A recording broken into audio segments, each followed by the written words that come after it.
بسم اللہ الرحمن الرحیم الحمد للہ والسلام علی اہلہا۔ مسجد حنانہ میں ہم موجود ہیں اور حنین کہتے ہیں اونٹ کے بچے کی اس پکار کو کہ جب وہ اپنی ماں سے جدا ہو جاتا ہے تو جس انداز سے وہ پکارتا ہے، وہ چیخ مارتا ہے اپنی ماں کو پکارنے کے لیے، اس آواز کو حنین کہتے ہیں۔ اس مسجد کا نام حنانہ اس لیے رکھا گیا کہ اس مسجد نے 2 مرتبہ چیخ اور پکار اسی انداز سے کی جس طرح سے اونٹ کا بچہ اپنی ماں سے بچھڑنے کی بات کرتا ہے۔ ایک وہ موقع تھا جب مولا کائنات کا جسد اطہر اس مقام سے گزارا جا رہا تھا اور مسجد کوفہ میں جب مولا کو ضربت لگی اور اس کے بعد مولا کا جنازہ تیار ہوا ان کے گھر سے، اور آپ نے اندازہ کر لیا کہ کوفہ الگ ہے اور نجف اشرف میں مولا کا مزار الگ ہے، تو مولا کی وصیت تھی کہ میرے جنازے میں کوئی نہ آئے اور حسنین پیچھے سے اٹھائیں گے اور آگے سے جنازہ خود بخود اٹھے گا اور وہ نامعلوم مقام پر جائے گا اور کوئی بھی شریک نہ ہو۔ وہ گزرتا گزرتا یہاں سے ہوتا ہوا گیا اور پھر مولا کو وہاں پر دفن کیا گیا۔ جنازہ کہاں دفن ہے یہ چھٹے امام نے بیان کیا۔ اس زمانے تک کسی کو نہیں معلوم تھا اور اس کی وجہ بھی یہ تھی کہ لوگ کہیں جنازے کو نکال کر توہین نہ کریں، اتنا بغض علی ان کے دلوں میں تھا۔ تو جب جنازہ مولا کا یہاں سے گزرا تو اس مینار نے چیخا اور تھوڑا سا جھک کے مولا کا ادب کیا۔ اس مسجد نے چیخ ماری اور اس مینار نے تھوڑا سا جھک کے مولا کا ادب کیا۔ یہ مینار آج بھی موجود ہے، آپ کے سامنے ہے۔ یہ مینار اس زمانے کا ہی مینار ہے۔ ایک وہ موقع تھا۔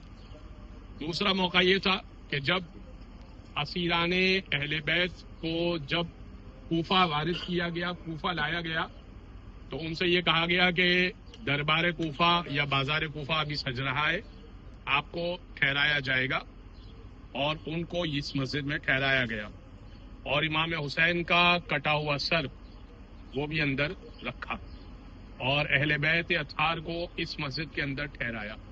جیسے ہی کٹا ہوا سر اندر مسجد کے اندر رکھا تو مسجد نے گریہ کیا، چیخ ماری اور روئی۔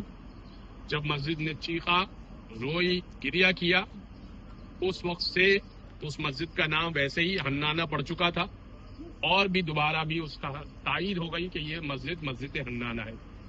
بہت ساری مسجدیں اپنے آپ کو اظہار کرتی ہیں کہ ہم اہل بیت سے محبت کرتے ہیں، جن میں سے ایک مسجد یہ بھی ہے، اور کئی مسجدیں ہیں جن کی تاریخی حیثیت ہے۔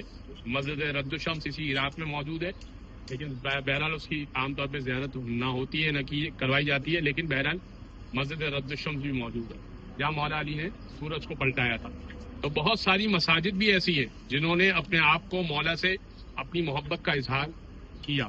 جب آپ اندر داخل ہوں گے تو آپ کو وہ زری دکھے گی، اس زری میں اس زری کو علامت کے طور پر بنایا گیا ہے کہ اس جگہ پہ امام حسین کا سر رکھا گیا تھا، اور اندر جب آپ جھانکیں گے تو آپ کو ایک پینٹنگ نظر آئے گی جس پہ مولا حسین کی شبیہ یا تصویر بنی ہوئی ہے۔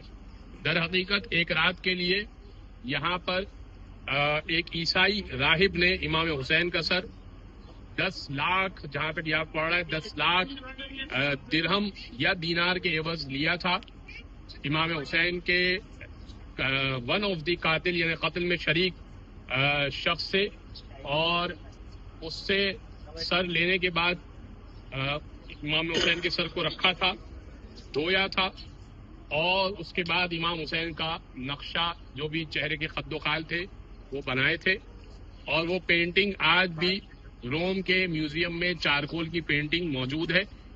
اس پینٹنگ کا عکس یا اس کا کلرفل ورژن جو ہے وہ اندر رکھا ہوا ہے، اور ظاہر اصل پینٹنگ میوزیم میں روم کے میوزیم میں رکھی ہوئی ہے۔ پینٹنگ تو نہیں ہے، وہ چارکول سے بنی ہوئی ہے، کوئلے سے بنی ہوئی ہے۔ تو کہا جا سکتا ہے کہ قریب قریب امام حسین کی شکل شاید یہ تھی اس زمانے میں، اس طرح سے امام حسین اس طرح سے دکھا کرتے۔